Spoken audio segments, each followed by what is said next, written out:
Ya estamos. Sí, muy bien. Bueno, pues vamos a comenzar. ¿Se me oye bien? Sí. Vamos a comenzar, disculpen el retraso entre los problemas técnicos y la presentación previa con la prensa. La verdad es que se nos ha ido. Vamos a intentar ganar un poco de tiempo durante el desarrollo de la jornada. Bueno, pues bienvenidos a todos los asistentes, a todos los que están conectados por streaming. Estamos hoy aquí para aunar, yo creo que es una ocasión muy especial porque vamos a aunar varias instituciones.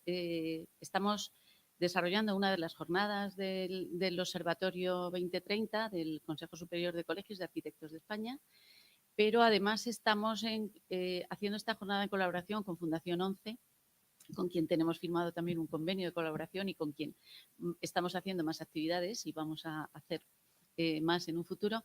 Y también estamos colaborando con la Universidad de Castilla-La Mancha y concretamente con la Escuela de Arquitectura de Toledo. Quiero decir, creo que estamos muy bien acompañados hoy aquí en el colegio. Yo tengo que hacer una primera intervención como por parte del Consejo Superior, el CESCAE, en representación de la presidenta, que hoy no puede asistir porque está en el Congreso de la UIA, muy lejos de aquí. Y en mi condición de vicepresidenta, pues mi primera intervención es saludar en nombre del Consejo, agradecer al Observatorio el trabajo que está haciendo de llevar a los territorios, a los colegios, toda la actividad que hasta ahora se estaba centrando en foros mucho más localizados y quizá más desconocidos por la ciudadanía. Y bueno, pues agradecer esta iniciativa y el trabajo que está haciendo el Observatorio. Y sin más, voy a dar paso a María Ángel, directora del Observatorio, para que ella nos cuente en qué consiste. Bien.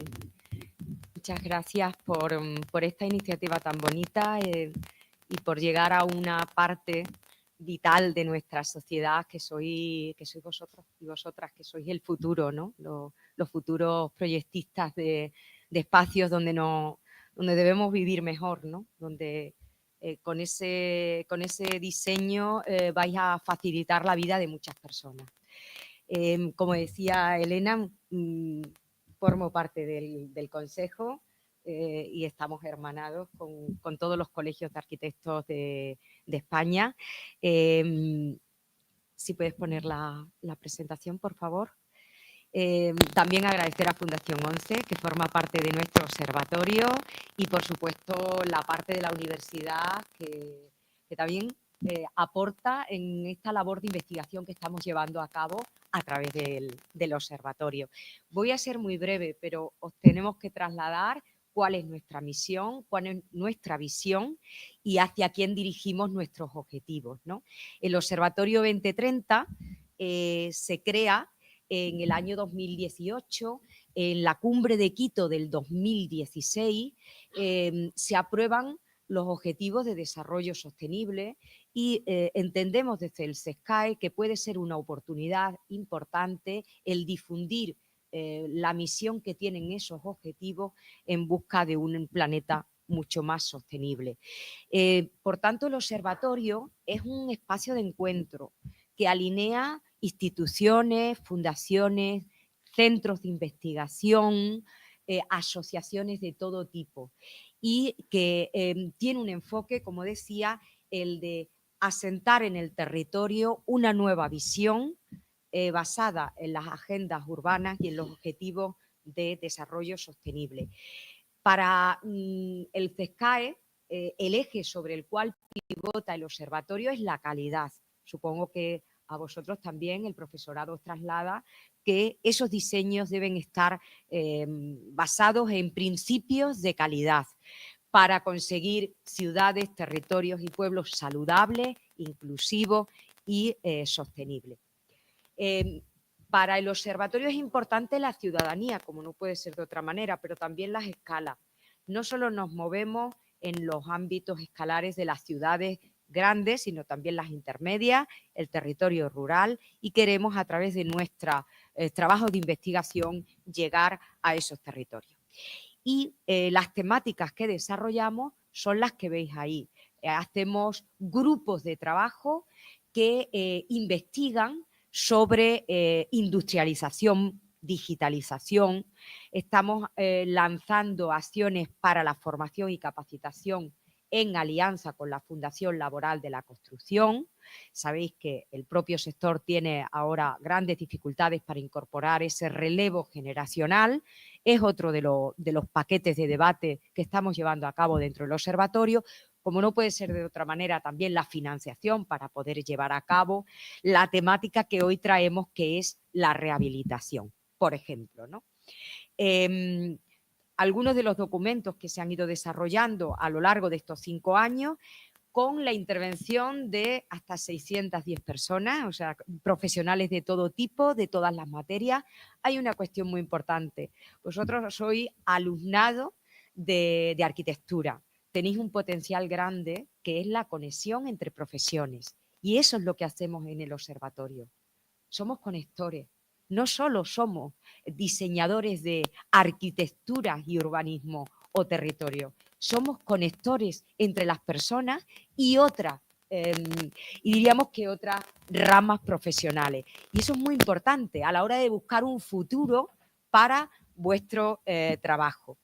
Estamos investigando, como decía, sobre la calidad, sobre la formación y capacitación y sobre 2 líneas muy importantes que son la regeneración urbana y la vivienda, que ahora mismo es uno de los debates clave a tener en cuenta, y vamos a crear en un mes unos grupos de trabajo para ir avanzando en 6 barreras que ya se han detectado para un acceso a la vivienda, como pueden ser la promoción, las barreras normativas, de planeamiento, y los nuevos formatos del habitar vinculados a los perfiles de familia, etcétera, etcétera. Bien, dicho esto, hoy nos trae una jornada incluida dentro del marco de una iniciativa que estamos construyendo con la empresa Saint-Gobain, y que está alineada con el Consejo de Colegios de Arquitectos de España para promover la sostenibilidad de nuestros territorios y nuestras ciudades.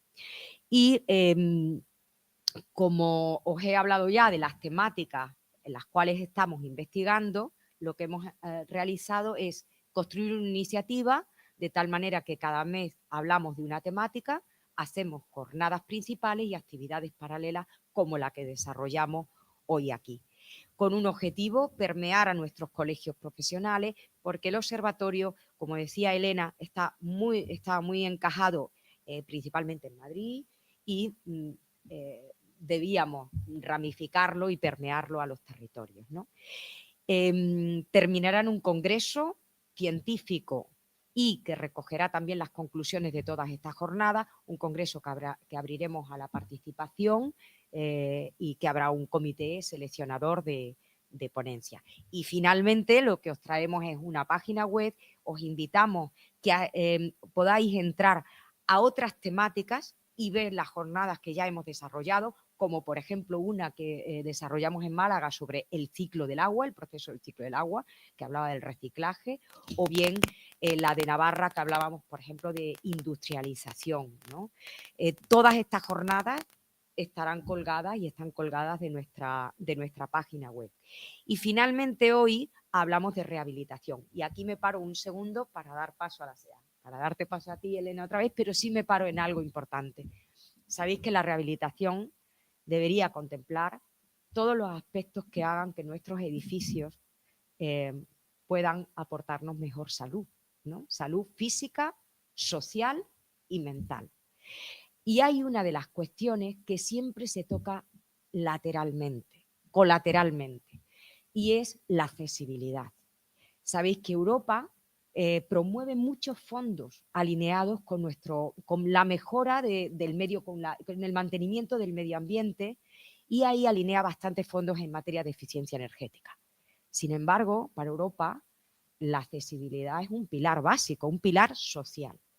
Y todavía hoy no ha puesto esa mirada para permitir que vengan fondos y puedan alinearse con los fondos de eficiencia energética y podamos hacer rehabilitaciones integrales. Creo que hoy puede ser un punto de partida para ese debate.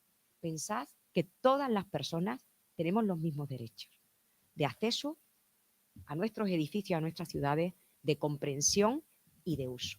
Y hoy lo que queremos trasladaros aquí es ese pensamiento crítico, que miréis que sois agentes transformadores de nuestros edificios, pero sin perder de vista el derecho que tienen todas las personas a poder utilizarlo. Y con esto os ponemos un vídeo que también acompaña a esta iniciativa y que habla de la rehabilitación y de nuestras oficinas. Nosotros tenemos una red de oficinas en los colegios de arquitectos que también sirven y son accesibles para que las personas que quieran intervenir en sus edificios tengan un asesoramiento. Así que esperamos que sean productivas las jornadas. Muchas gracias a los profesores y arquitectos y arquitectas que nos van a acompañar.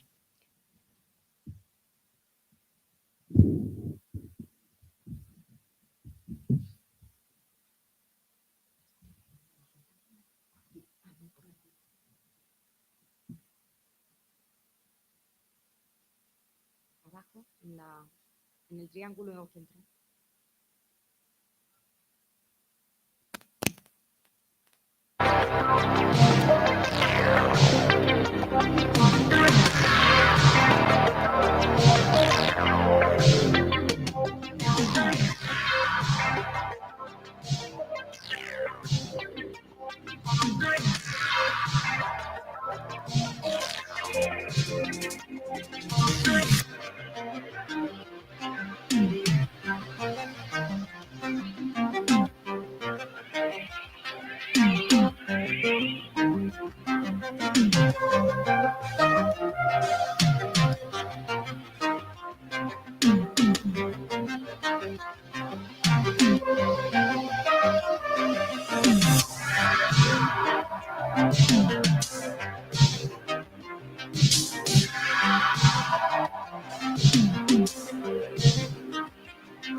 Pues, vale.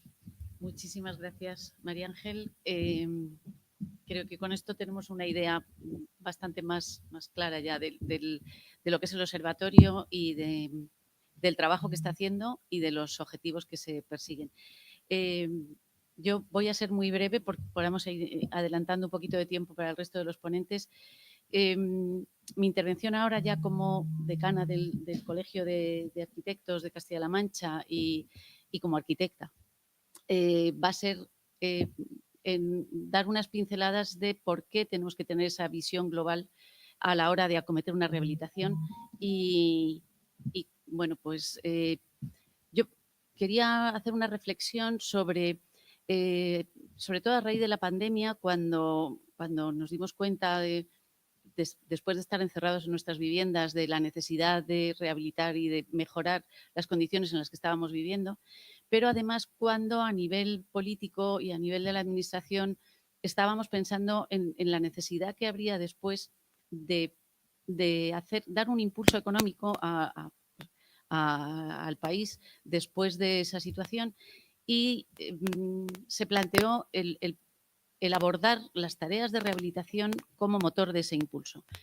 En principio, tanto en el Ministerio como desde el Consejo se estaba hablando de fomentar la rehabilitación en general, una rehabilitación integral necesaria. Se hicieron estudios y nos dimos cuenta de que el parque de viviendas en España hay un porcentaje altísimo de viviendas que está obsoleto, que no reúne condiciones, que por todo lo que se construyó con anterioridad al Código Técnico no está sujeto a una normativa a nivel de eficiencia energética y que, bueno, pues que hay una tarea ingente ahí de rehabilitar esos edificios que no cumplen con una eficiencia energética adecuada, pero no cumplen con accesibilidad ni cumplen con las condiciones que ahora mismo, a día de hoy, estamos exigiendo a un edificio de obra nueva. Se planteó hacer esta campaña de rehabilitación y en ese momento también vinieron los fondos Next Generation y se vinculó esa rehabilitación con la eficiencia energética. Eso, por supuesto, está estupendamente, pero nos ha hecho quizá fijar mucho la mirada en esa eficiencia energética, en esa necesidad de rehabilitar energéticamente, que por supuesto es necesaria, pero nos ha hecho perder un poco la visión del resto de las necesidades de los edificios. Entonces, tenemos que ser conscientes de que no sirve de nada tener una vivienda que aislemos, que cambiemos las ventanas, que tengamos una eficiencia mucho mejor. Y si es un cuarto piso sin ascensor y están viviendo personas mayores ahí que no tienen movilidad, o personas con distintos tipos de discapacidad que no pueden acceder, o que estamos rehabilitando edificios, pues como vamos a ver después, de la administración, edificios públicos, donde no pueden acceder todas las personas. Y entonces, y no solo eso, nos dimos cuenta también de que, bueno, pues tampoco sirve de nada mejorar accesibilidad y mejorar eficiencia energética si no tenemos la propia estructura del edificio es estable y no presenta riesgos estructurales o riesgos de construcción, o tiene problemas de humedad. Entonces, claro, es imprescindible el plantearnos, y bueno, y vosotros como estudiantes, cuando os toque abordar la rehabilitación de un edificio, es imprescindible abordar esa rehabilitación con esa visión global y desde un punto de vista general de una rehabilitación integral del edificio. En ese sentido, surgió también a raíz de los fondos Next Generation y de todo lo que se estaba intentando focalizar de rehabilitación, la herramienta que aparece como libro del edificio existente. No sé si su nombre es el más adecuado, porque se debatió en cómo llamarle a esa herramienta, porque ya existía un libro del edificio que se obtiene cuando se hace una obra nueva y se hace un resumen, una ficha, un dossier de cómo es el edificio, cómo ha quedado, qué instalaciones tiene. Y esto se le ha llamado libro del edificio existente porque es hacer una ficha de un edificio ya existente, pero que también se pensó llamarle pasaporte o DNI del edificio. Lo que se trata es de hacer, y quiero además aquí poner en valor esa herramienta, porque creo que es el paso fundamental a la hora de abordar una rehabilitación, tanto los arquitectos como los que lo vais a ser, el hacer ese primer diagnóstico, hacer un estudio del edificio, lo que en principio nosotros hemos manejado ya como inspecciones técnicas del edificio, las ITES, es abordar un edificio, estudiarlo, hacer un diagnóstico, ver qué problemas tiene en todos los sentidos, problemas estructurales, de humedades, de fachadas, de acabados, de instalaciones. Después se le añade el certificado de eficiencia energética y el informe de accesibilidad y acaba llamándose informe de evaluación del edificio. Y si a todo eso se le añade la segunda parte, el bloque 2, que es ese potencial de mejoras que se puede aplicar a ese edificio, una vez que se ha hecho el diagnóstico y se sabe exactamente qué problemas tiene el edificio, plantear qué soluciones hay y qué posibilidad de mejoras tiene con una planificación. Si nosotros a través de esa herramienta donde sabemos los problemas que tiene un edificio, cómo se pueden solucionar, cómo podemos llegar a que ese edificio cumpla prácticamente con la misma norma, o sea, con los mismos requerimientos que tiene ahora mismo un edificio actual, porque ahora toda la normativa nos obliga a hacer edificios ya que cumplan con todas estas condiciones. Cualquier intervención que se vaya a hacer después con ese documento inicial se va a hacer siguiendo un guión, siguiendo una pauta, donde cualquier actuación no va a ir en contra de actuaciones anteriores. Vamos a conseguir tener una guía, un manual de procedimiento para intervenir ahí, sabiendo qué necesidades globales tiene, y se podrán ir haciendo intervenciones puntuales, pero siempre con ese punto de vista. Entonces, reitero, es imprescindible tener esa visión global y no ir a parches, como hemos ido algunas veces, a solucionar problemas concretos, sino a coordinar todo eso. Y luego tenemos una parte importante que vamos a ver ahora, es cómo intervenir en edificios patrimoniales y en edificios públicos para que reúnan toda esa serie de condiciones, y hoy nos vamos a centrar concretamente en el tema de accesibilidad. Por mi parte, no voy a entreteneros más y doy paso a Javier Cremades, arquitecto de Fundación 11, para que nos hable de la accesibilidad. Y me voy para allá.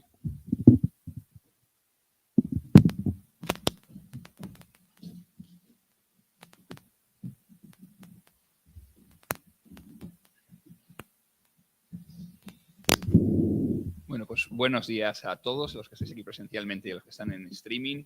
Muchas gracias al Colegio de Arquitectos de Castilla-La Mancha por invitarnos a participar en esta jornada con el que tenemos un convenio de colaboración para relanzar, ¿no? toda la parte de accesibilidad, que como decía Elena ahora mismo, pues es verdad que en los últimos años pues a lo mejor se ha quedado un poquito en la periferia, ¿no? del núcleo central de lo que se ha centrado la actividad de los arquitectos y sobre todo cuando hablamos de rehabilitación. Bueno, yo no os voy a hablar de las condiciones que tiene que tener un edificio para ser accesible, eso lo podéis leer todos en la normativa, lo podéis encontrar en diferentes manuales, ni siquiera os voy a decir cómo hacer accesible un edificio.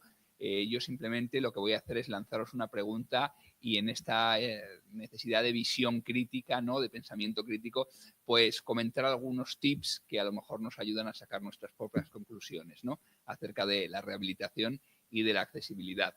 Para más profundidad en todos estos temas, pues tenéis tanto a vuestros profesores en las escuelas, como a la Fundación 11, como a los colegios de arquitectos para ayudaros luego en el caso concreto cuando os enfrentéis en la vida real a un edificio, los que sois estudiantes, cuando os llegue el momento y los que estáis trabajando ya en ello, pues cuando llegue a vuestras manos, pues ciertas situaciones que se salen de lo más habitual y que requieren, bueno, pues que pongamos todo nuestro ingenio. ¿Tiene la presentación, por favor?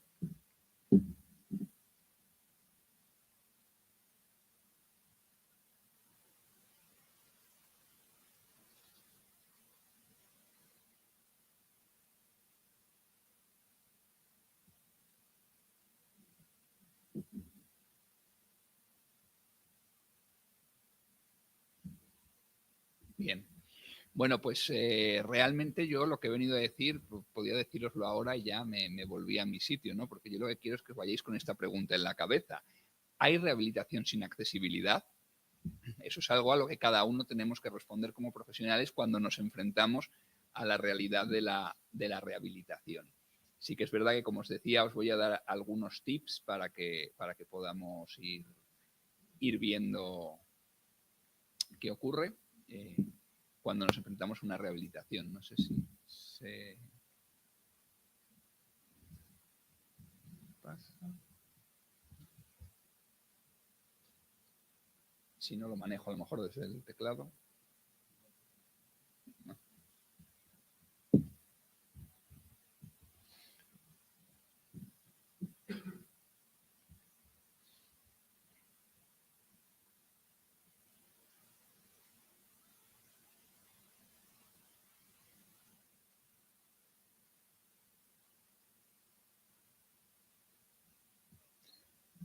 Bueno, eso es lo que tiene el directo, que a veces la tecnología pues no es del todo está dispuesta a colaborar cuando corresponde, ¿no?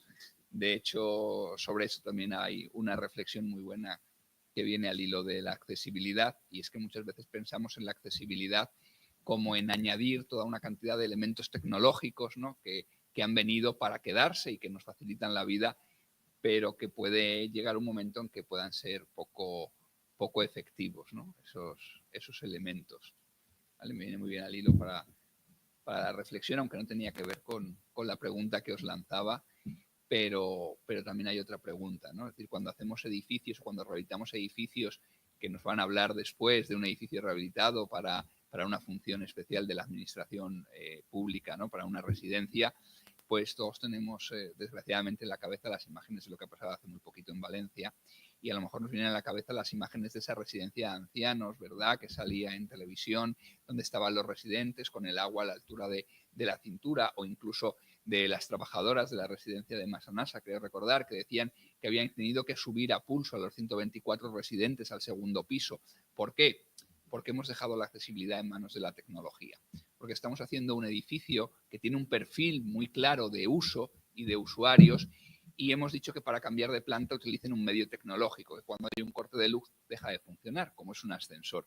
Es verdad que en un bloque de viviendas a lo mejor colocar una rampa que suba al cuarto piso es complicado porque no hay mucho espacio. Pero cuando vamos a usos concretos donde sabemos qué tipo de usuario va a haber dentro de ese edificio, a lo mejor sí podemos hacer el esfuerzo de dotar de soluciones alternativas que no requieran tanto de esa tecnología. Y cuando hablamos de eso, hablamos también de ciudad, hablamos también, es decir, no lo vamos a porfiar todo a la tecnología. Muchas veces podemos hacer cosas desde la propia arquitectura, es decir, desde nuestro propio material, desde el ladrillo, la madera, la piedra, que son soluciones accesibles, duraderas y que simplemente hay que darle un par de vueltas, ¿no? Bueno, pues aprovechando este pequeño inciso que nos ha dado el ordenador, pues os he colocado ahí una pequeña reflexión al hilo. Bien, perdonad que la voy ya muy deprisa. Simplemente para centrarnos un poco, cuando hablamos de rehabilitación, ¿de qué hablamos? ¿No? Porque al final el lenguaje y el castellano pues es un idioma tan polisémico que podemos perdernos, ¿no? en las múltiples definiciones. Tenemos que ir a buscar quién nos centre. En nuestro caso, pues obviamente vamos a ir a la RAE o en este caso concreto a la normativa, ¿no? Que es quien nos dice o quien más o menos nos marca, nos delimita el terreno de juego en el que nos movemos, en este caso los arquitectos. Y nos dice que las obras de rehabilitación edificatoria, ¿vale? Tenéis ahí debajo que es el Real Decreto, bueno, pues del texto refundido de la Ley del Suelo y de la Rehabilitación Urbana, y nos dice que las obras de rehabilitación edificatoria se llevarán a cabo cuando existan situaciones de insuficiencia o de degradación de los requisitos básicos de funcionalidad, de seguridad y de habitabilidad. Es decir, cuando yo tengo un problema funcional en el edificio, o tengo un problema de habitabilidad, o tengo un problema de seguridad, voy a cometer una obra que se va a convertir en una rehabilitación, ¿vale? Claro, esto está muy bien, pero ¿y qué son esos criterios básicos de funcionalidad o de seguridad o de habitabilidad? Bueno, pues avanzando un poquito más en la normativa, nos vamos a ir a la Ley de Ordenación de la Edificación del año 99, ya es una ley un poquito más antigua, ¿vale? Pero que ya nos dice que con el fin, y aquí es donde viene, ¿no?, la parte importante, ¿no? Con el fin de garantizar, lo primero, la seguridad de las personas. Lo decía Elena antes, de nada nos sirve hacer una rehabilitación si el edificio se me está cayendo. Porque no tiene ningún sentido ponerle un SATE o ponerle una rampa o hacer un ascensor. Es que mañana el edificio no va a estar ahí. Y desgraciadamente a lo mejor tampoco va a estar alguna persona que estuviese dentro de ese edificio, ¿vale? Tenemos que garantizar la seguridad de las personas y el bienestar de la sociedad, que es la segunda parte. Es decir, el bienestar de todos los que formamos la sociedad con las formas que tenemos actualmente de habitar y de vivir, que no son las formas que tenían de habitar y de vivir muchas veces cuando se construyeron los edificios que hoy estamos habitando y que hoy estamos viviendo. Con lo cual habrá que ver cómo se pueden adaptar. Y esto afecta a todas las fases. Esto no es, bueno, cuando llego a la obra ya veo lo que hago, no. Afecta desde el proyecto hasta la conservación y el mantenimiento de los edificios. Todas las fases del proceso, que no se nos olvide ninguna, ¿vale? Y ahora aquí habla esos criterios relativos a la funcionalidad, que dice que faciliten la adecuada realización de las funciones previstas en el edificio, ¿vale? Voy solo a lo que he marcado en negrita, que creo que es lo más importante. Incluso esta ley, que es antigua, como hemos dicho, ya tiene 25 añitos, ¿vale? Ya ha acabado incluso la carrera, dice que también hay una cuestión de accesibilidad dentro de estos criterios funcionales. La verdad es que sí la hay, aunque aquí la ley la enmarca solo o preferencialmente para las personas con movilidad y comunicación reducidas. Bueno, ya sabemos que esto es mucho más amplio hoy en día, ¿no? En aquel momento pues era en quien se pensaba, ahora mismo ya pensamos en algo mucho más amplio. Con lo cual, dentro de los criterios de funcionalidad, tenemos que facilitar que se use, que se pueda usar adecuadamente el edificio. En cuanto a la seguridad, un caso clarísimo, en caso de emergencia, que los ocupantes puedan desalojar el edificio en condiciones seguras. Y ahí ya os voy avanzando, que es un poco por donde camina el futuro de todo lo que se habla de accesibilidad y emergencia. Porque si bien creo que ya casi todos somos conscientes de que tenemos que entrar en un edificio, la rehabilitación lo que tiene que garantizar también es que seamos capaces de salir. Y no de salir cuando voy al supermercado o cuando he quedado con un amigo, sino en una situación de emergencia en la que el uso habitual se ve alterado. Igual que hablamos del edificio, hablamos del urbanismo, cómo usar la ciudad, ¿vale? Y que no suponga un accidente para las personas. Y por último, relativos a la habitabilidad, que les permite realizar satisfactoriamente sus actividades. Bien, estamos viendo en todo el momento lo mismo. Pero todo este esfuerzo tiene una incidencia real. Ya os he dicho que no os voy a dar ninguna solución. Quiero que vosotros tengáis la capacidad de contestar a la pregunta de ¿hay rehabilitación sin accesibilidad? Unos datos que voy a pasar muy brevemente, pero que sepáis que en España estamos hablando que aproximadamente el 10% de la población son personas con discapacidad, que de ese 10% el 34% encuentra dificultades para acceder y utilizar su vivienda. Ojo, acceder y utilizar su vivienda. No estamos hablando de edificios externos, ¿vale? que el 43% tiene problemas para utilizar el transporte, segunda parte importante que tiene que ver mucho con la ciudad, y que si nos centramos, por ejemplo, en Castilla-La Mancha, estamos en el tercer puesto dentro de la lista de comunidades autónomas en España de personas con discapacidad o que se perciben con una discapacidad. A modo de resumen, la accesibilidad resulta imprescindible para el 10% de la población, es decir, sin ella no puedo realizar mis actividades de la vida cotidiana. Es necesaria para el 40% de la población. Sin ella puedo realizar mis actividades de la vida cotidiana, pero no puedo hacerlo en condiciones de seguridad, de comodidad o de forma independiente. Y es cómoda para el 100% de la población. Simplemente os traía un pequeño juego para que esto no sea solo hablar y hablar y hablar y veáis cómo la accesibilidad impacta no solo en las personas con discapacidad, sino en el global de la población. Y es si alguien es capaz de decirme en qué dirección tendría que ir al ascensor.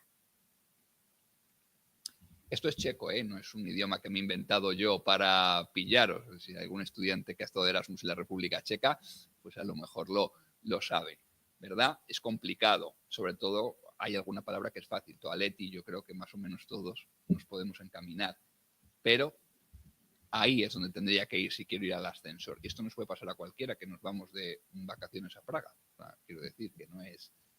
Sin embargo, si yo lo que me encuentro es esto, es decir, implemento una medida de accesibilidad, utilizo un pictograma y os pregunto dónde está la cafetería, yo creo que todos seríais capaces, ¿no? Estamos ahí. Para terminar, la accesibilidad no es una cuestión de discapacidad, la accesibilidad es una cuestión de calidad. Si hablamos del patrimonio, como ya he dicho anteriormente en la entrevista que nos han hecho, lo que la ley de patrimonio dice es que existe para que cada vez más personas puedan disfrutar de ese patrimonio, es decir, las personas con discapacidad, que ya hemos visto que son el 10% de la población, puedan utilizar ese patrimonio y simplemente que no nos dé miedo porque no hemos inventado absolutamente nada. Esto es la calle Alfonso VIII en Cuenca, en la que todas las casas están pintadas de colores. ¿Por qué? Porque probablemente yo, cuando se hizo la calle, no sepa leer el número de la casa, pero sí sé que vivo en la tercera casa azul o en la casa verde que está al lado de la casa roja. Con lo cual, nos da una lección el patrimonio de cómo hacer accesibilidad y, en este caso, accesibilidad cognitiva a nivel urbano. Muchas gracias y perdonad por la premura.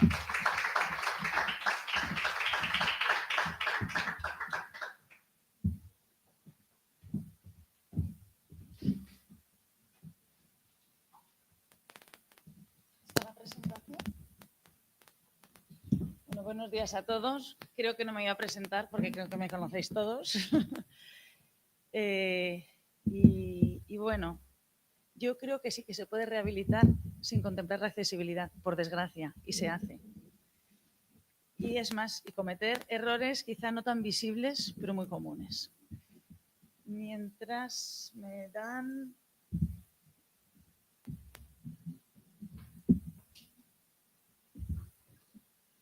Vale. Y se pasa así. Sí, perfecto. Bueno, escuchaba esta semana, y era en un contenido relacionado con la salud, una definición de salud que decía la salud es una casa portuguesa, aludiendo a la hermosísima canción de Amalia Rodríguez, que hoy es viernes y os recomiendo que encontréis un hueco a lo largo del fin de semana para escucharla. ¿Y por qué una casa portuguesa?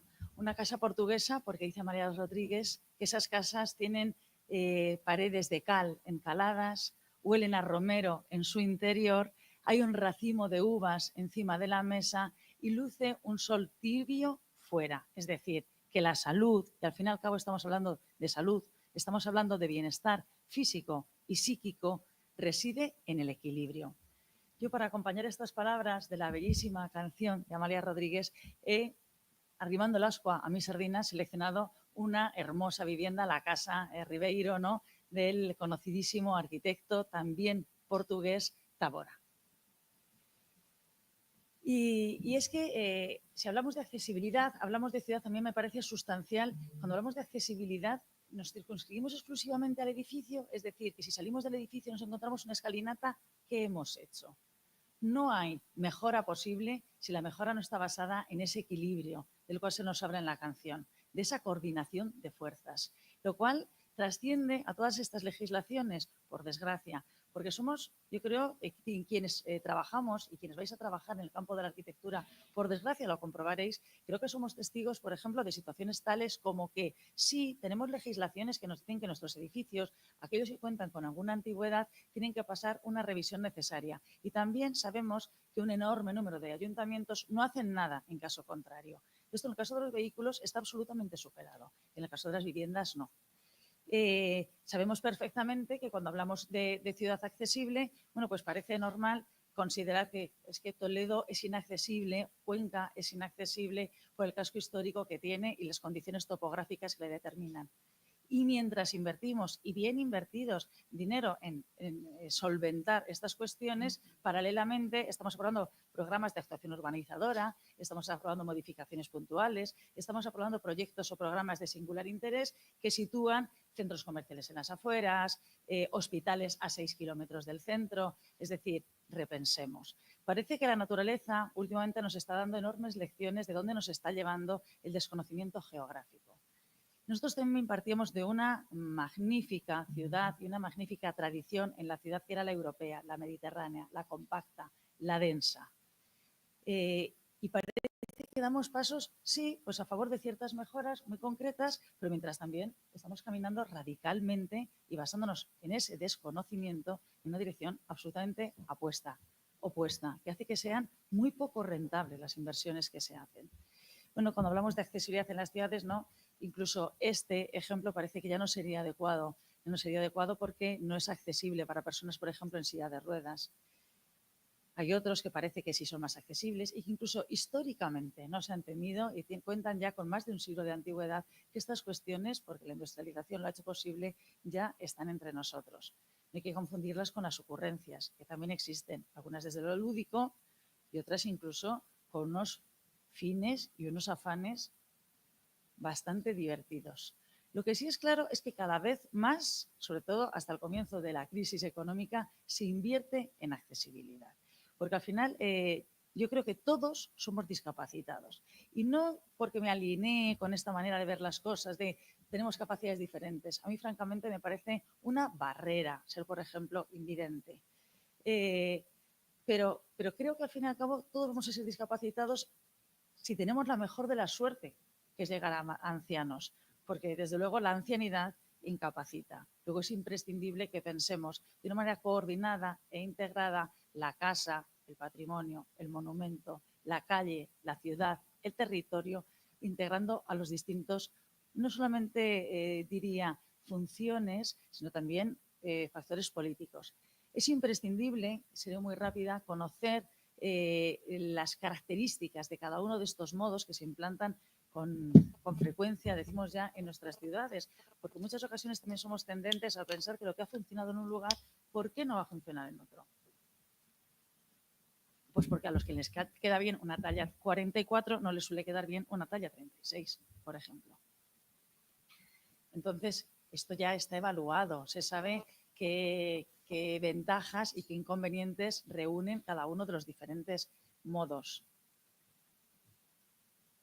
Se conocen también ejemplos y os aliento también a su conocimiento en profundidad, que son magníficos desde el punto de vista patrimonial y además desde el punto de vista patrimonial nada romántico, ¿no? de intentar parecernos a épocas anteriores. Yo creo que en la época contemporánea estamos obligados a sumar patrimonio al patrimonio que nosotros hemos heredado. Es decir, no solamente estamos obligados a mantenerlo en condiciones, sino que estamos obligados a enriquecerlo, a engordarlo, a engrosarlo y a pasarlo los que vienen por detrás. Este es el caso de Gironella, un municipio catalán que, como veis, bueno, pues con este pequeño ascensor comunica la ribera del río con el recinto histórico de una manera que hace perfectamente compatible, como bien decías, ¿no? Accesibilidad y patrimonio y rehabilitación. ¿Qué os voy a decir de este caso toledano? Y de otros en otros lares y que tienen también unas componentes paisajísticas.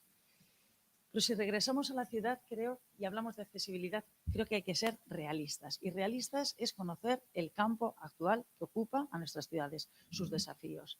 Las ciudades edificadas han crecido en lo construido no tanto, si hablamos en las ciudades intermedias. Aquí en Castilla-La Mancha, crecimiento de habitantes hemos tenido en nuestras medianas ciudades, porque no tenemos ninguna gran ciudad. En Castilla-La Mancha han crecido verdaderamente poco, sino algunas que además han decrecido. Sin embargo, hemos consumido mucho más suelo construido. Esto ataca una de las fórmulas, decimos, no hay recetas mágicas. No hay recetas mágicas, pero sí sabemos lo que provoca cáncer. Entonces, desde luego, acabar con esa densidad que siempre ha caracterizado nuestras ciudades no es precisamente bueno. Sabemos efectivamente, claro, tú también decías, Castilla-La Mancha es una de las regiones con un mayor índice de discapacidad. Claro, es que también tenemos un mayor índice de personas mayores y una cosa, como bien decía, va de la mano. Con lo cual tenemos una población más envejecida, tenemos despoblación y tenemos una funcionalidad cada vez más compleja. En esa ciudad compacta desaparecen comercios y disminuye dramáticamente la presencia de la administración. Hemos generado de la nada nuevos barrios para en el fondo ser los mismos habitantes que han contado con sus generosas parcelas, según decía la ley, ¿no? Es que parece que lo que dice la ley es legal, pero no siempre es lo más oportuno. Y tal como decía la ley, con sus hermosas parcelas de suelo dotacional previsto para albergar nuevos juzgados, nuevos colegios, eso sí, para los mismos habitantes, lo cual está vaciando de funcionalidad los cascos históricos. Y finalmente, una profunda tercialización. Este panorama, esto vuelve a ser Cuenca, coincido con mi anterior conferenciante, bueno, pues este panorama poco tiene que ver.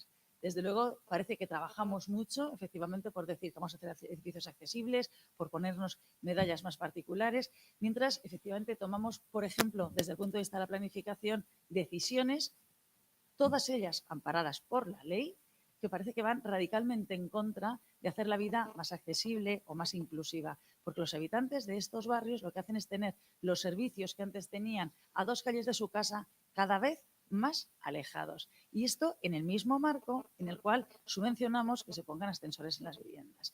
Yo creo que, desde luego, la coordinación entre las administraciones debería ser bastante más exigente. También he oído en algunas ocasiones, hablando de accesibilidad en otras mesas y compartiendo mesa con personas que derivan del campo de la sanidad, decir, bueno, pero es que esto de la accesibilidad y de la movilidad es cosa de los arquitectos. No, yo no entiendo, por ejemplo, que se dé la misma puntuación cuando pides plaza porque tienes niños en un colegio público, te dan el mismo número de puntos si los llevas al colegio que tienes a 300 metros y si los llevas al colegio que tienes a 3 kilómetros. Si hiciésemos, por ejemplo, como se lleva a cabo en Alemania, en Baviera, y es que a cada barrio le corresponde un colegio público, pues seguramente los padres no cruzábamos la ciudad para llevar a nuestros hijos al centro uniformado de sus deseos. En las actuaciones ejemplares también desde la calidad, bueno, ahora ya he querido dar un rápido repaso de esa necesaria y no siempre presente coordinación entre las administraciones, pero creo que también desde nosotros, desde el oficio de los arquitectos, que es aquí lo que nos ocupa, tenemos enormes retos. Retos que van desde conocer la utilización de la infraestructura elegida, lo que yo venía diciendo. Sabemos y conocemos ya qué ventajas y qué inconvenientes poseen cada uno de los modos. No recetemos antibióticos, no, si lo que tienes es un virus y no una bacteria. El análisis necesario del contexto urbano y social. La estrategia ampliada, obviamente, al acceso y desembarco de la actuación. Y esto en ciudades con la topografía como Cuenca o como Toledo, sabemos que es una absurda ventaja que el desembarco de una escalera mecánica te cabe en una plaza y a continuación no es accesible. Un respeto también al dinero público y a cómo gastamos en hacer las diferentes infraestructuras. ¿Es solo movilidad? Bueno, yo creo que no solamente es movilidad, sino que también cuando se nos encargan actuaciones en entornos, claro, vuelvo a hablar de Cuenca, vuelvo a hablar de Toledo, parece ¿no? que la planicie de Albacete pues requiere menos de nuestra atención en el caso de la accesibilidad. No, creo que verdaderamente el reto soluciona la accesibilidad, pero es una oportunidad más en realidad para dar solución a otros frentes que tienen que ver con la despoblación, frentes que tienen que ver con la turistificación y que no conseguiremos que la ocasión, para mí es una ocasión, que este mundo cada vez sea más sensible a la necesidad de que las ciudades sean buenas para todos, porque egoístamente es que serán buenas para uno mismo, si no atendemos los diferentes frentes. Me remito muy brevemente a un trabajo, aquí se tiñen las diapositivas de naranja, porque ya es un trabajo que no es exclusivamente mío, sino que es de una asociación de la cual formo parte, que es Cuenca Inaccesible por Naturaleza, y es que desde la Junta de Comunidades se nos pidió que estudiásemos el estado de la accesibilidad en Cuenca. Este estudio en nada tiene que ver con la decisión, tengo que decirlo, finalmente tomada de hacer unas escaleras mecánicas. De esa decisión me desvinculo profundamente.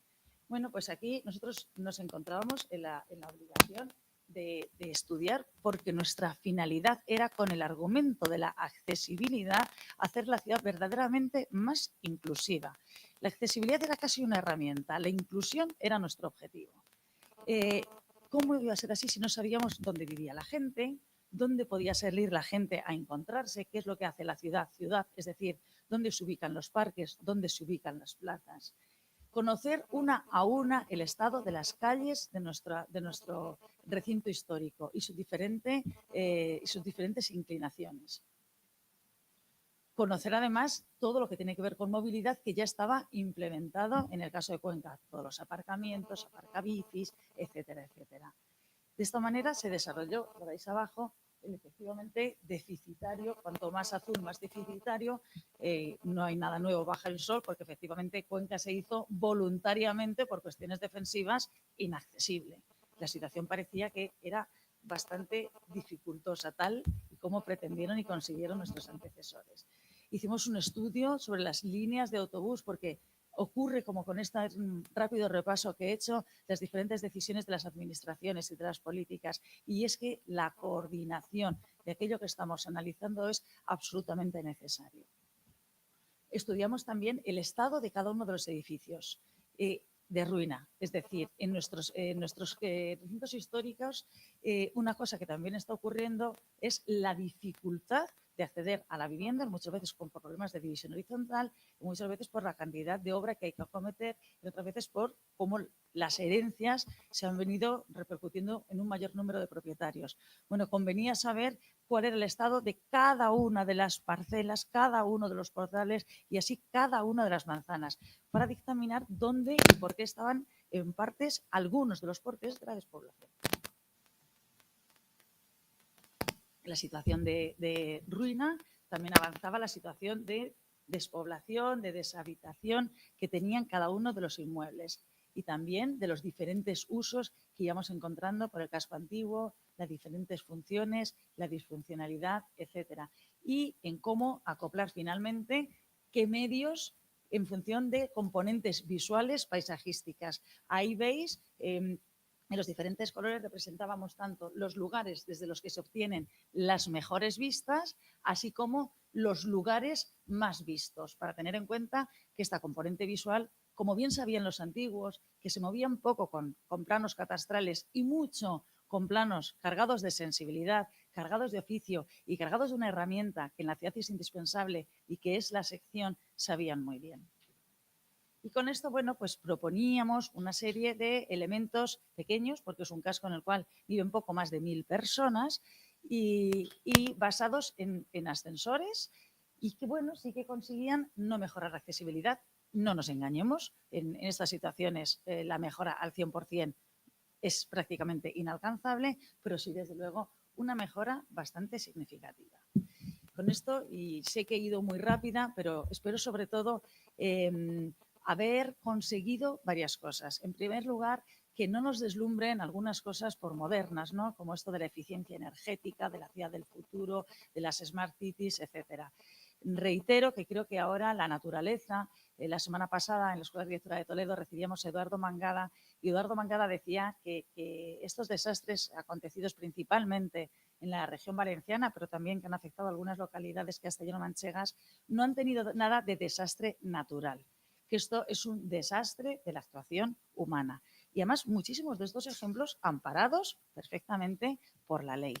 Bueno, pues que no nos dé más lecciones, ¿no? Que no nos dé más lecciones la vida ni la experiencia por el desconocimiento de lo importante. En lo acontecido, principalmente en la región valenciana, parece que es el desconocimiento de la geografía, es el desconocimiento del territorio y creo que también muchas de nuestras dificultades, aunque en ocasiones centramos nuestra mirada en inaugurar, maravillosas, ejercicios de rehabilitación, en sufragar, en subvencionar líneas de intervención en edificios, yo creo que hay algo bastante más importante de todo esto y es pensar en verdaderamente qué es la ciudad, qué hace a la ciudad ciudad y defender estas respuestas en los distintos ámbitos y en las distintas escalas. No os entretengo más, vamos muy mal de tiempo. Muchas gracias.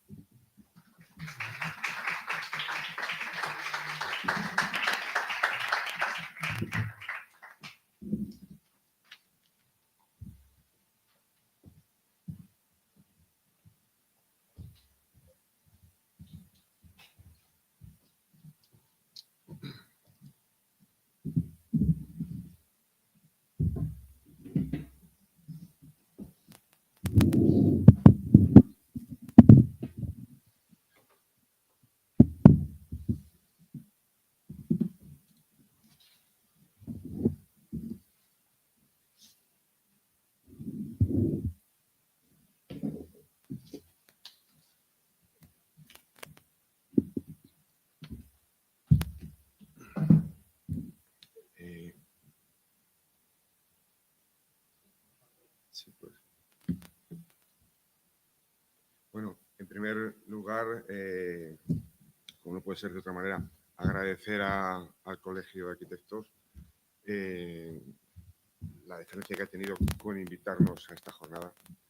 Para nosotros es un orgullo como miembros de esta casa, ¿no? Poder comentar aquí, además, ante esta audiencia tan interesante, tan joven, uno de los edificios que hemos hecho aquí en la ciudad. Yo soy Javier Alguacil, soy arquitecto de aquí de Toledo, como he dicho. Pertenezco al estudio AMA Arquitectura. Comparto su dirección con Luis Moreno, mi socio desde hace 30 años. Afortunadamente hemos tenido suerte, hemos trabajado bastante en rehabilitación.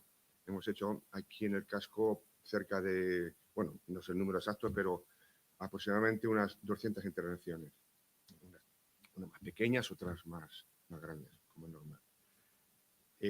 La que voy a traer aquí, la que se expone hoy, es el Hospital del Rey, ¿vale? Que es un edificio que ahora veremos, está aquí en el casco y que actualmente es una residencia para personas con problemas mentales. El título de la charla que os presento es La intervención en la ciudad consolidada, rehabilitación activa y accesibilidad universal. El Hospital del Rey. Como veis, tiene varias partes. En la primera, pues vamos a hablar de un concepto que hemos desarrollado a nivel personal, que es el concepto de rehabilitación activa, que ahora veremos un poco en qué consiste. Luego vamos a hablar de algo que ya se ha comentado, que es la accesibilidad universal. Y finalmente expondré un poco el proceso que nos llevó en la rehabilitación del Hospital del Rey, el proceso constructivo y rehabilitador en sí, ¿vale?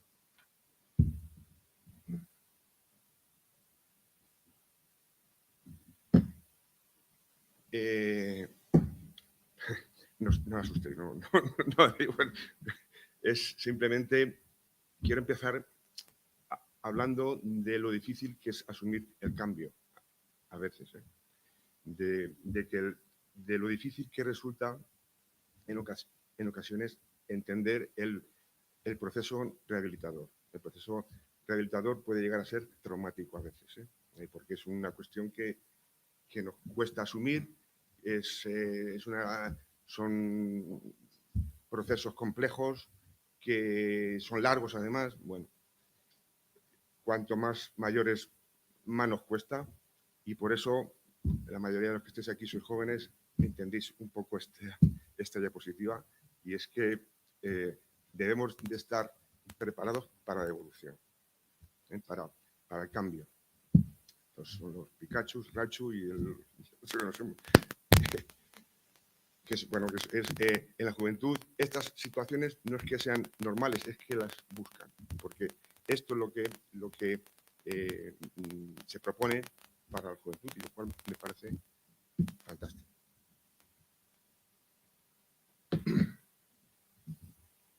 Voy a comentar casi todo imágenes, ¿vale? Esta parte inicial, como os he dicho, es un poco teórica, digamos, ¿vale? Hay varios mecanismos de actuar en la rehabilitación. Y uno es, yo le tengo personalmente asumido, que es el concepto vitalista de los edificios. O sea, el edificio como un objeto que tiene un nacimiento y que llega a morir. Y tiene un proceso. En ese proceso le pasan cosas. A veces lo que le pasa es que se rehabilita, ¿vale? Pero a veces lo que le pasa es que simplemente no se rehabilita y muere dignamente, que también es una opción, ¿vale?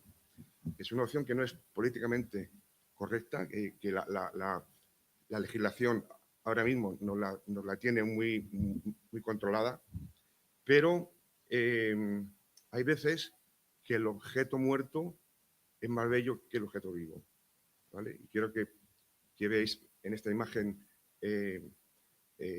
romántica, ¿no?, esa situación. Esto lo podemos ver, por ejemplo, en el libro de las 7 lámparas de la arquitectura de Ruskin. Es un arquitecto del siglo XIX que, frente a otros como Viollet-le-Duc, Ruskin optaba por esta opción de la muerte digna, ¿vale?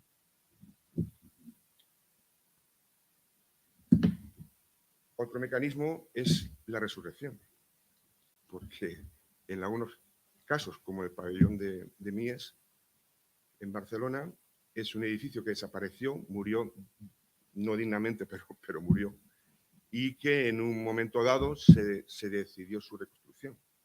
Yo recuerdo, era en mi época de estudiante de arquitectura en Madrid, y funcionaba por la escuela un libraco, un blog de láminas de planos constructivos del pabellón. Y era la época en la que se estaba dando vueltas a su reconstrucción. Como se tenía todos los datos constructivos de ese edificio, y había cantidad de imágenes, evidentemente, se pudo llegar a reconstruir. Esto también es políticamente incorrecto.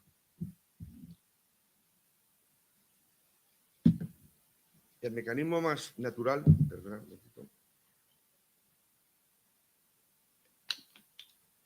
más habitual de actuar sobre los objetos que han perdido su funcionalidad es en la reparación. Esto lo venimos haciendo, bueno, históricamente es la situación más habitual. Es sostenible, evidentemente, porque se viene realizando un cierto ahorro económico siempre que la reparación sea más económica que comprar un nuevo objeto, que es otra cuestión que entraríamos en otra dinámica del proceso económico actual. A veces es más barato comprar que reparar, pero es lo que normalmente se ha hecho. La reparación ordinaria, esto es lo que también se ha hecho en los edificios. Se ha hecho en los edificios y se ha hecho en otras situaciones, ¿no? En la reparación, este mecanismo prerehabilitador, digamos, no hay un cambio de uso. Se mantiene el uso y simplemente se opera sobre el objeto para que siga funcionando porque ha perdido algo de su funcionalidad, ¿no? Y llegamos a este punto en el que puedo hablar o quisiera hablar del reciclaje activo, desde el punto de vista de intervención con objetos preexistentes. Intentad, si sois estudiantes, la mayoría, llevar todo lo que estoy comentando al campo de la arquitectura, ¿vale? Yo os estoy provocando con otras imágenes que de momento no tienen que ver con la arquitectura, aparentemente, pero cuando hablo de reciclaje activo y de objeto, podéis pensar en objetos arquitectónicos. En este caso, lo que tenemos en las imágenes es una lámpara hecha con botellitas de Campari, o una silla con unas ruedas de bicicleta, o una reutilización de una carcasa de una pantalla, ¿no?, para la casita de un gato. Bien, bueno, lo que vemos aquí es es un paso más. Esto ya no es una reparación, esto es darle una vuelta de tuerca al asunto, aportar algo más de lo que teníamos en un inicio, con lo cual hay un componente evidentemente artístico. Aquí hay un plus, hay algo más, ¿vale? Hemos descontextualizado, hemos creado un concepto nuevo usando objetos previos. Bueno, intentar llevar esto a la arquitectura. Es un poco el objeto. Cuando nos encarguen un edificio preexistente, intentar ser arquitectos y además de que lo solucionemos todo muy bien y funcionemos todo que va a funcionar, le deberíamos de dar ese plus. ¿De acuerdo? En el tema del reciclaje y de la reutilización, una de las primeras viviendas más famosas, digamos, fue la que usó Diógenes. Diógenes usó una tinaja para vivir. En este cuadro romántico se le ve dentro de su vivienda. Bueno, ¿por qué no puede ser una vivienda una tinaja? Pues ya está hecho. Tenemos otros ejemplos más actuales de reutilización, de reciclajes y de cómo nuevos modos de vida y de uso de objetos preexistentes. ¿Bien?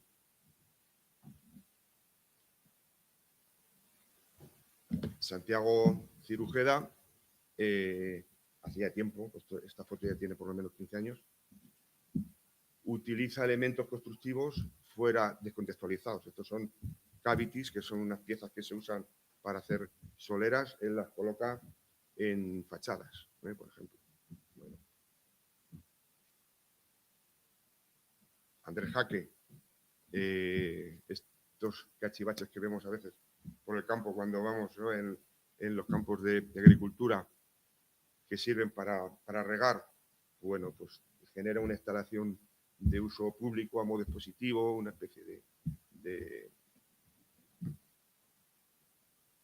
Bien. Desde el punto de vista más arquitectónico y ya pasando un poco a rehabilitación, cómo se puede modificar el uso, con lo cual ya estamos dando esa vuelta de tuerca de la que hablaba antes, a un monumento en Lugo, las murallas de Lugo, que tienen una importancia y una presencia bastante evidente, además de ser un monumento, que lo eran, se han convertido en un elemento de visualización de la ciudad, de paseo, de recorrido urbano, que además, no sé si habéis tenido la suerte de poder hacerlo, ha descubierto unas nuevas visuales de la ciudad, porque ahora se ven las cubiertas, los tejados, estas terrazas, estos elementos que son a veces inaccesibles para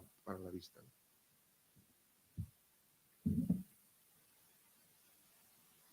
Y qué decir, ya llegamos a nuestra ciudad, ¿no? Ya ha salido en una exposición anterior el tratamiento de los taludes, en este caso, unas escaleras mecánicas en el talud de la granja. Son elementos que luego hablaremos de accesibilidad, evidentemente, porque tienen ese problema también. Pero bueno, han facilitado, no para el 100% de las personas, pero sí unas dinámicas de ciudad y han cambiado en parte de la ciudad. ¿Cómo se rehabilita un talud? ¿Qué se hace con un talud? Pues bueno, se pueden hacer cosas tan plásticas además como esto.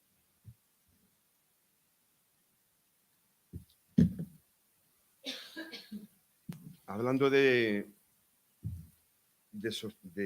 accesibilidad, pues me parece oportuno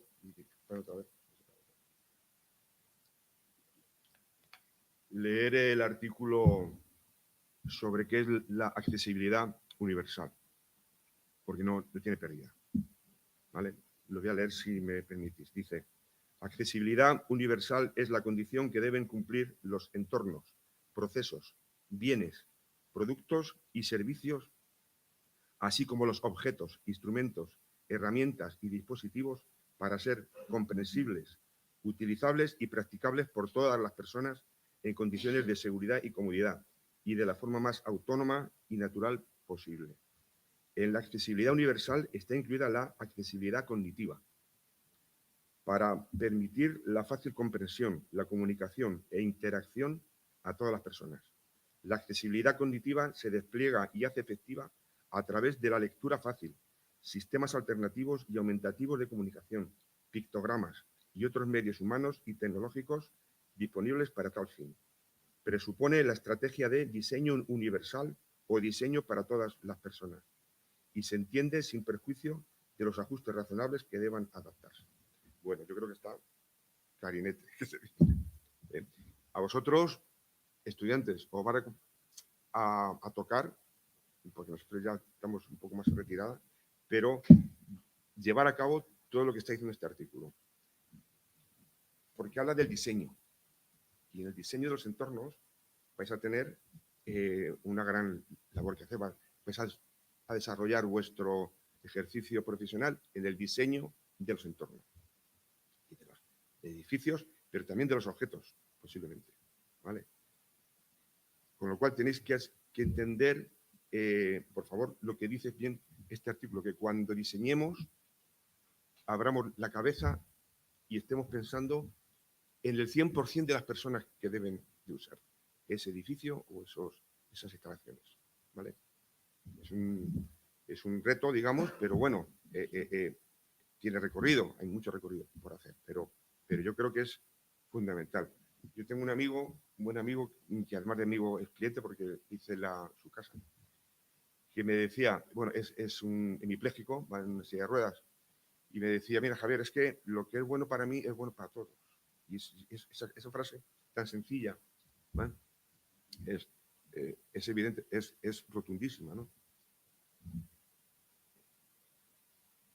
Los conceptos que antes han salido de los pictogramas, no es solo importante el tema de poder acceder físicamente a los sitios, sino también tecnológicamente, visualmente, auditivamente, tema de los pictogramas que han salido, entender un poco que la accesibilidad cognitiva, ¿no? Que es lo que estaba comentando. Hay situaciones tan sencillas como la de abrir un bote de comida, que se soluciona simplemente con una herramienta adecuada, simplemente. Yo, afortunadamente, vive mi madre y mi madre ya no puede comer botes si no usa esto. Creo que es. Bien. Pasamos a hablar del hospital.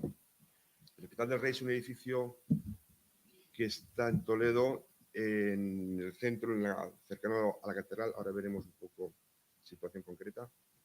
Y nosotros pudimos acceder a su rehabilitación a través de un concurso que se convocó en noviembre de 2004, hace ya 20 años. Este concurso, bueno, propusimos un número mayor de habitaciones y propusimos una especie de spa en los sótanos. Yo no sé si por esto, por el tema de numerización, pero el caso es que lo ganamos. Os animo a los jóvenes a participar en cuanto acabéis en concurso.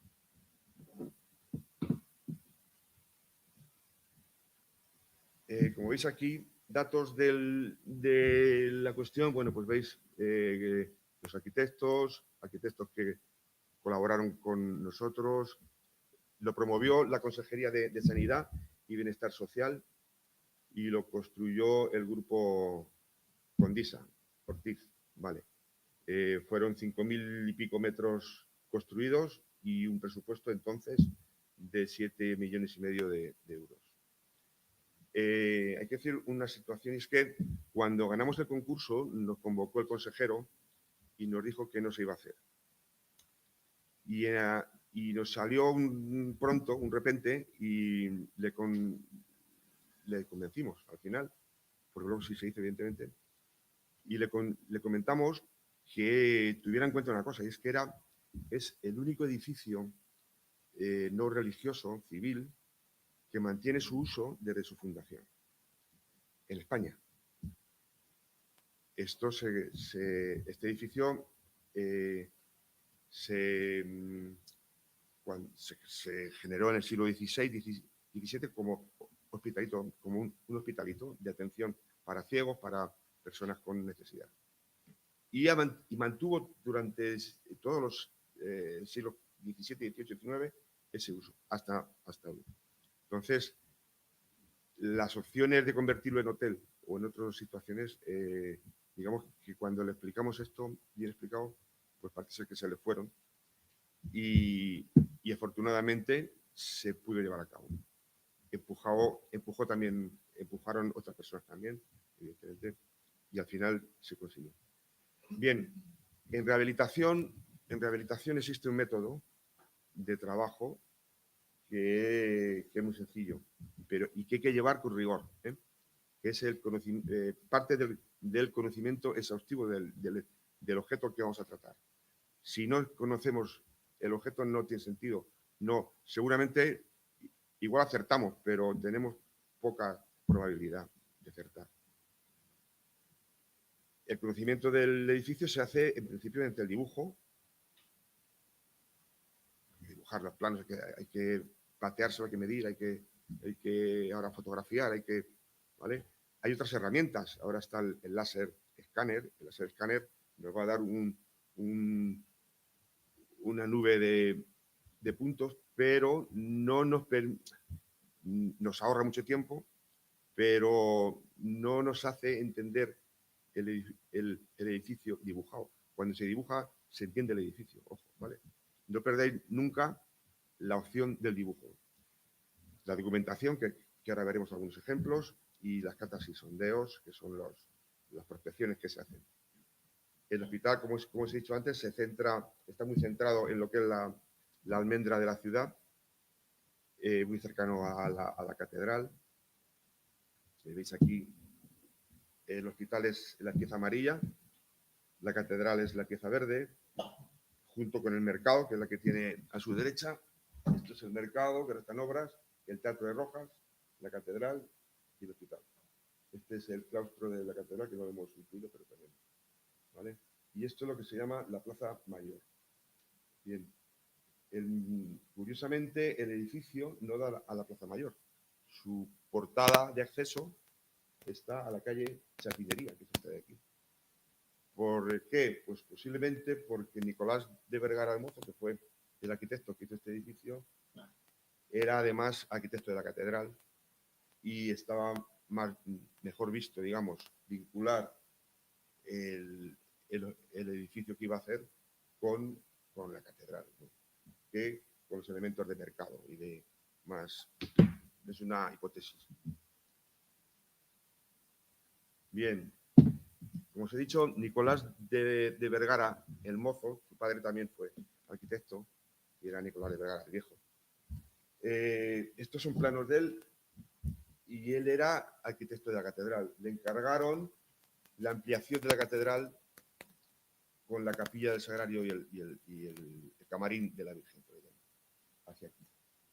Ya existía un hospital del Rey en esta situación, que pertenecía a la cofradía del Corpus Christi, que es la cofradía que lo regentaba, y al proponer esa ampliación, él lo que hizo fue, se demolieron se derribó esta edificación y se construyó en esta posición el nuevo Hospital del Rey, generando una nueva calle y trasladando este codo aquí, ¿vale?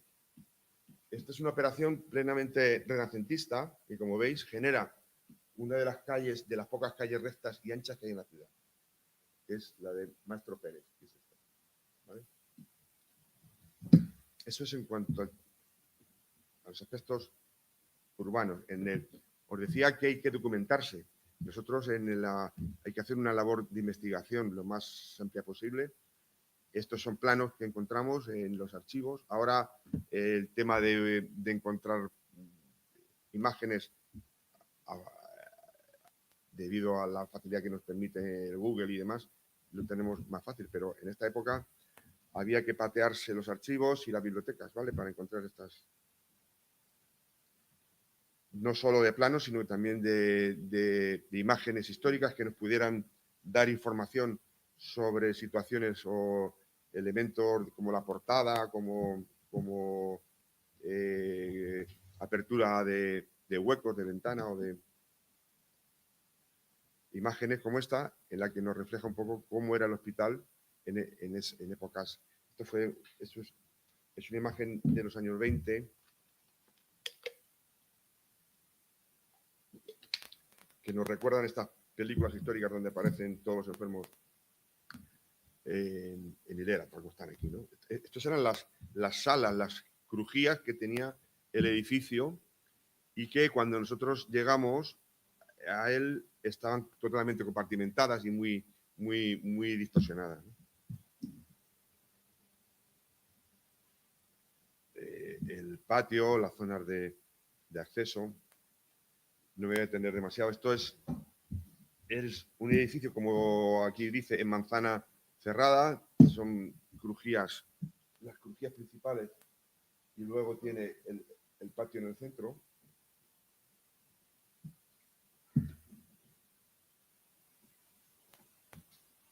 Bien, una cuestión singular es que el edificio de Nicolás de Vergara del Mozo llegó hasta aquí, a esa línea de cornisa, y en el siglo XIX se le añadieron estos sobrepisos, sobre elevaciones.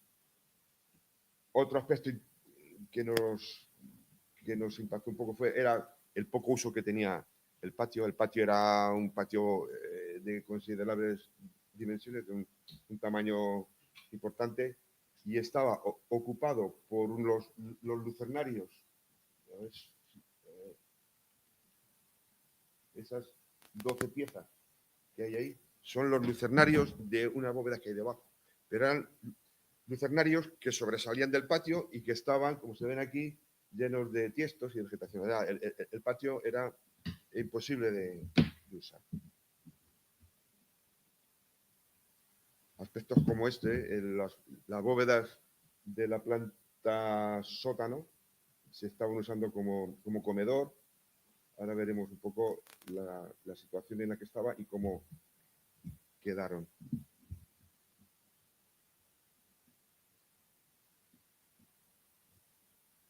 Bien, un poco vamos a incidir. Son las plantas, evidentemente, os he comentado antes, hay que dibujarse el edificio. Hay que ir con el metro, medir y dibujar. Y en el dibujo, pues ya empiezan a aparecer cosas que dices, a ver, este muro gordo luego ya no es gordo. ¿Qué pasa aquí? Pues ¿por qué? Entonces te empiezas a preguntar cosas, ¿vale? Y empiezan a surgir situaciones que luego ya verás su respuesta, ¿no? Pero ya te empiezas un poco a plantear qué pasa, ¿no? La otra situación que veíamos, el otro aspecto importante son las catas y los sondeos. Os hablo solamente de uno, que es este. No sé si se ve bien la imagen. El suelo está a esa cota. Eso es el collarín. Esto es una columna, la base de una columna del sótano. El collarín que rodea a la base. Y cuando entramos allí, vimos que la columna no tenía éntasis. No sé si sabéis, el éntasis es, las columnas dóricas tienen un poco de forma, digamos, ¿no? Son más gorditas a un tercio del suelo que en la parte superior. Bien, bueno, pues esta columna se quedaba ensanchada, pero ya no estrechaba. Entonces, nos hizo suponer que había algo más de columna enterrado. Y de hecho, cuando hicimos esa cata, apareció casi 1 metro más de columna enterrado, ¿no? en el suelo del sótano. Hecho que nos hizo, evidentemente, proponer el rebaje de ese nivel. Muchas catas, muchas apariciones de huecos que en un momento dado se ciegan completamente y se y se distribuye de otra manera, se rebajan. Esto es el hall, es la recepción. Ahora veremos cómo quedó, ¿no? Pero cuando empezamos a desmontar tabiquerías, empezamos a entender el edificio original, lo que hizo Nicolás de Vergara del Mozo. Yo creo el objetivo que teníamos, el edificio no había tenido grandes intervenciones desde su construcción, de manera que fuimos a intentar recuperar esa imagen inicial, la presencia del diseño de Nicolás de Vergara del Mozo, ¿no?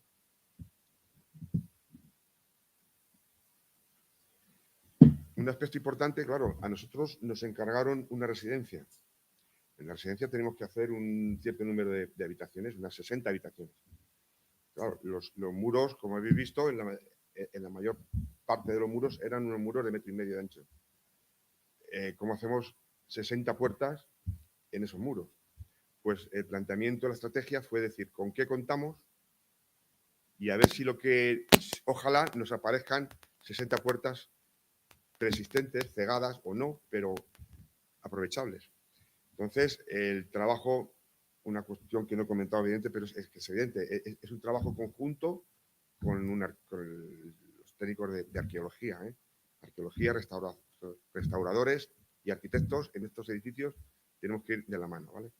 Entonces, se picaron la mayor parte de los muros y empezaron a aparecer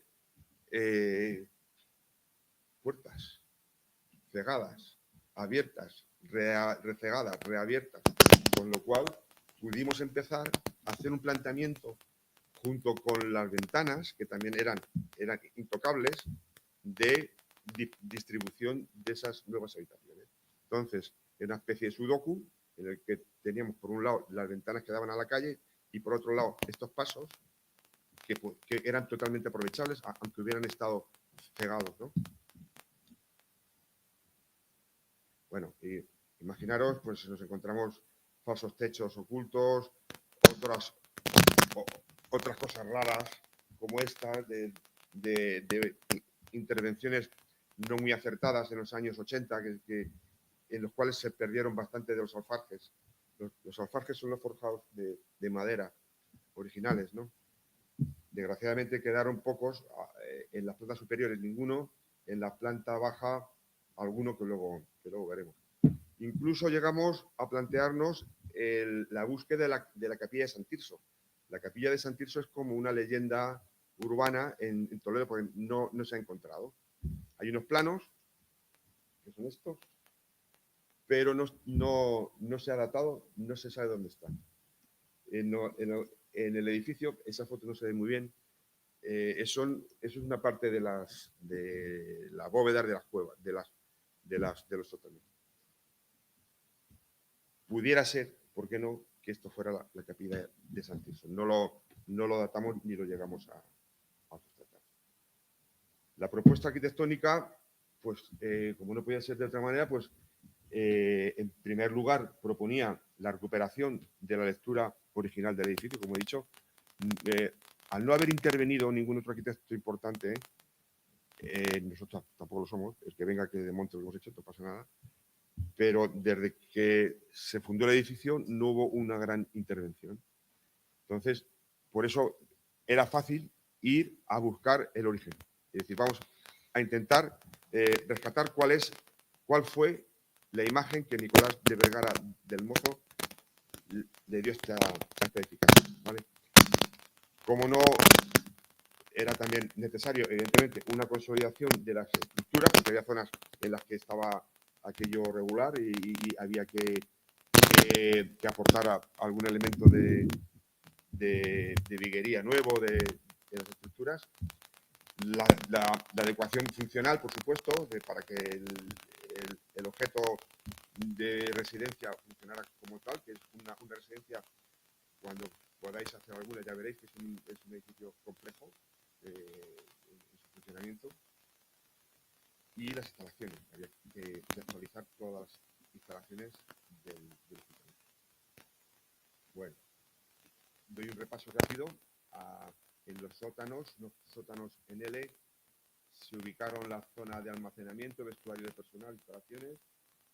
En la planta sótano, el elemento más importante, bueno, fueron 2 elementos que ahora veremos en detalle, pero fueron la intervención en el comedor que os he comentado antes, que es una sala abovedada con 16 bóvedas de arista magníficas. Hicimos una fuerte intervención en ella, y también en este área, que es el acceso, que también ahora hablaremos un poco más en detalle, pero es donde ubicamos la accesibilidad del edificio, ¿vale?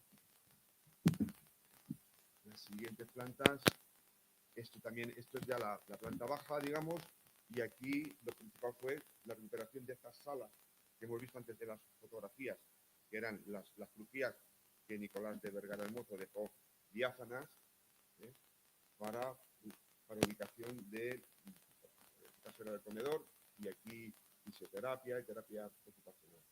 Y en esta ala, que también mantenía sus techos, no teníamos que meter el programa que nos tenía que tener, el tema de enfermería, de médico, vestuario y tal. Con estas distribuciones no se llegó hasta el techo, hasta el techo de madera, sino que nos quedamos más bajo para poder tener siempre la percepción de ese techo continuo, ¿no? de la cuestión completa. Las siguientes plantas ya fueron de habitación, en el que veis, bueno, es una distribución lógica, con el corredor, el pasillo y las habitaciones dando, lógicamente, al exterior con sus ventanas. Insisto que no abrimos ninguna ventana más de la que había. Eso quiere decir que el edificio era bueno, era muy bueno. O sea, este hombre hizo un buen edificio, tan bueno que se puede adaptar sin mucha dificultad para una residencia en el siglo XXI. Y la tercera planta muy similar a la anterior. Planta cubierta, donde ahora veremos, a ver, esta operación. Fijaros aquí, en esta operación, en este y en este. Una cuestión que personalmente me preocupa y que os aconsejo que tratéis con mimo y con cariño cuando intervengáis en el patrimonio es el tema de las cubiertas. Estamos acostumbrados a ver las ciudades históricas desde la calle, pero ahora cada vez más por los medios que tenemos, el tema de drones o demás, si quieres apagamos esto. Si no, bien, vale. Cada vez más se nos ve los tejados. Hay que poner un poco de atención, sobre todo por el empleo de la maquinaria, la colocación de la maquinaria de climatización es fundamental. A mí me da mucha coraje, me gusta el ciclismo y cuando veo el Tour de Francia, fijaros en las cubiertas de los pueblecillos que recorre el sur. Impecable, pero impecable. Cuando tengo la Vuelta a España, cambia el tema. Vienes por la Mancha y ya empiezan a aparecer muralitas y otros de teja roja, otros de teja gris, otros de impresionante. Por no hablar de las maquinarias que como no se ve, las colocamos en la cubierta. Pero sí se ven. Entonces, esto fue el año 2005-2006. Llegamos a una solución para el tema de maquinaria, pues este edificio tiene mucha máquina, mucho sistema de climatización, ventilación, extracción. Son 5.000 metros cuadrados, entonces hay que acondicionarlos muy bien. Entonces, lo que vimos fue la opción de un forjado que estaba situado a esta cosa, un forjado de viguetas de hormigón, que no era histórico, bajarle a este otro nivel. Entonces hicimos una operación de generar un espacio bajo cubierta sin aumentar volumetría aparente. El tejado se situaba a la misma cosa que estaba, pero nos permitió ubicar toda la máquina, todos los aparatos que de verdad, si tenéis ocasión de visitar, es impresionante lo que hay allí. Son 4 máquinas grandes, tubos, tuberías. En el espacio está ventilado y tiene renovación de aire para que las máquinas sean efectivas. Entonces se generó este espacio, insisto, sin ofrecer hacia el exterior ninguna evidencia de maquinaria, respetando desde el punto de vista el patrimonio y dotando al edificio de todas las instalaciones necesarias para su correcto funcionamiento. También hicimos alguna operación, porque ahora os comentaré, de trasvase de edificabilidades. Había una crucía en la zona principal de la entrada que estaba también doblada por un forjado nuevo. Entonces quitamos ese forjado, ganamos en altura, ahí ya veremos ahora, se colocaron las rampas de acceso y esos metros cuadrados los trabajamos a otra zona. Esto lo construimos, es nuevo. Como tal, lo reflejamos así. Entonces, por eso tenemos este acabado de vidrio. ¿Vale?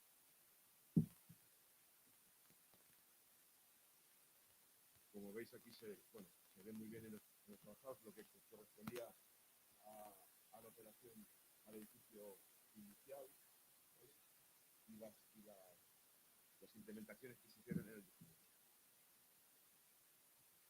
Bueno, fotografías de lo que es una obra de rehabilitación en la que tienes que encuentras estas marañas de cableado que no está en uso, que está en uso, forjados, encofrados hechos con puertas, donde había un poco de todo. Hubo algunas intervenciones no demasiado respetuosas. Y estas son ya nuestras aportaciones estructurales. Tenía unos problemas serios porque las columnas del patio estaban cargadas en las claves de las bóvedas. Bueno, no, tampoco, si hubieran con las claves todavía. En los lomos de las bóvedas del sótano. Y bueno, trabajamos sus cargas a través de sistemas estructurales poco complejos, liberándolas del peso. O sea, estas columnas luego, para ver una foto, en ellas no tocan las vidas, están simplemente como elementos estructurales. Porque les hicimos otros pilares que ya sí estaban dentro, ¿vale? En posiciones óptimas de estructurales. Hubo un trabajo interesante de cromoterapia, de usar el color para generar para motivaciones, ¿eh? Para generar tranquilidad, para generar apetito. Hay estudios, hay libros sobre este asunto y nosotros aplicamos en la medida que tuvimos esto a los paramentos y a las paredes del edificio, ayudando también, en algún caso, a identificar las plantas. La planta de arriba estaba pintada azul, más cercana al cielo, la planta de abajo estaba pintada en verde, más cercana al cielo. ¿Vale? Un poco también por el tema de lo que hablamos antes de cuencas, identificar por los colores en qué planta estoy, ¿no? Se empleó en los baños, se empleó en la cocina. En la cocina tuvimos problemas porque cuando llegaron de inspección de sanidad nos dijo que tenía que todo esto de los colores que está muy bien, pero que no podía, que tenía que ser blanco. También, afortunadamente, pudimos convencer a los técnicos y hacerles entender que mientras fuera higiénico, el color era ¿vale? ¿Veis cómo han quedado esas salas recuperadas de los... esta yo creo que es incluso la de las camas que se veía al principio. Este es el comedor. Se ubicaron... Ahí va, perdón.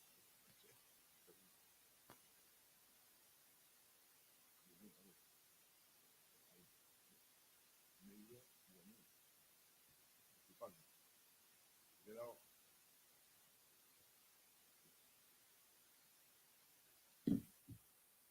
Se ubicaron unos carriles electrificados y se colocaron una serie de lámparas pensando ya en la posición concreta de la mesa. Pero como veis, aquí sí tuvimos suerte, se recuperó todo el artesonado y los muros en toda su...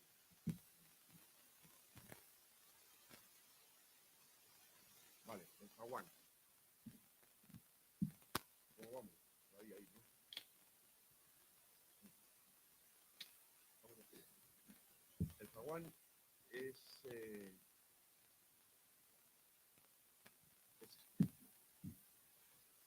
el zaguán es la crucial. Aquí está, en esta posición está la puerta de entrada al final, a la calle Chapinero. Y aquí había un forjado construido, como os he dicho antes, con viguetas de hormigón. Lo desmontamos y lo que recuperamos fue una caja, un espacio útil para desarrollar, en primer lugar, toda la accesibilidad, incluido un ascensor que se colocó aquí, y un elemento de administración para oficinas, ¿no?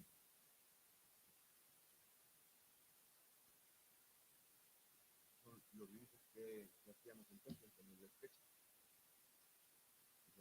Las rampas, el ascensor y estos portones que daban a la zona de recepción, que hemos visto antes cómo se recuperaban al quitar los muros que iban apareciendo. Este elemento los albañiles le llamaban el ovni.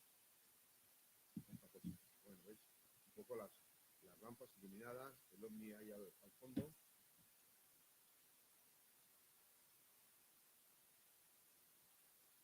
Este era la foto,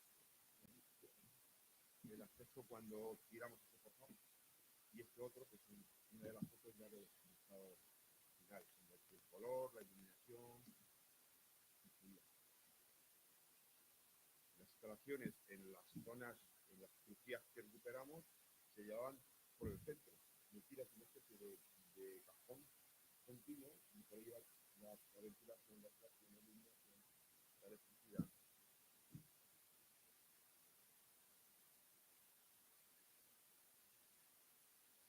No me entiende mucho.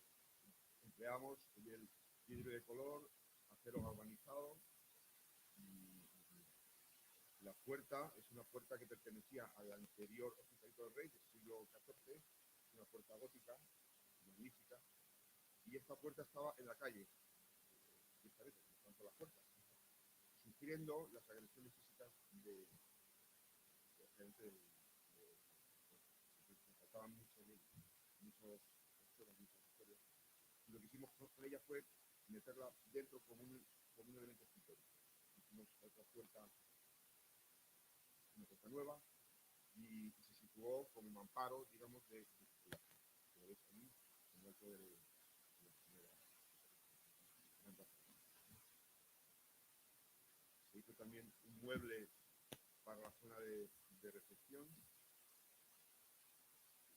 que era este, que es escrito. Aquí a la derecha veis las rampas, el zaguán de entrada, la puerta reutilizada, descolocada ahí al fondo, y el zaguán de la portada en su situación inicial y la nueva puerta que el diseño. El patio. Incluso antes el patio estaba, ¿veis? Esta imagen rápidamente, estos eran los mamotretos estos que teníamos en mitad del patio, llenos de ciertos, que eran las entradas de luz del y que hacían, bueno, que el patio fuera inútil. El patio se convirtió en un stand y lo cubrimos con un elemento de vidrio muy rápido. Estas son las vigas de acero galvanizado que se usaron en la cobertura del patio. Se ve también. Ahí se ve, por ejemplo, como las columnas ya no tocan, ¿veis? Y se generó este elemento de madera, porque ahí también se había perdido el alfarje original, y nos inventamos un elemento de madera que tuviera incluida la ventilación, iluminación, renovación de aire. cómo quedó el patio, que no perdió evidentemente las entradas de luz de las bóvedas del sótano, pero ganó el edificio un gran espacio. Estaremos amueblado muy bien, con unas zonas de sofás y lo usan los residentes.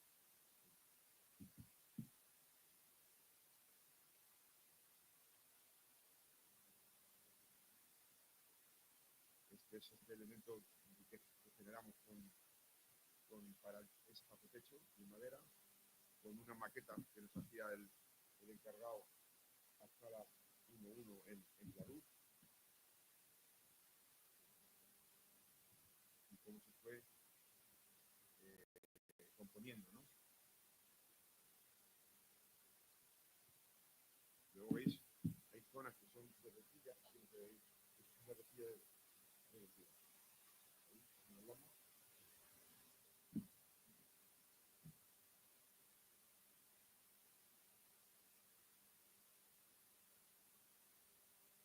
La escalera, una de las escaleras que también se trató como un continuo, la sala de columnas. La parte inferior del edificio, esto era la lavandería, también estaba súper compartimentada. Al despejarla, encontramos igual unas bóvedas de ladrillo magníficas y un espacio muy dado a poder usar, como he quedado aquí, como zona de reflexión o de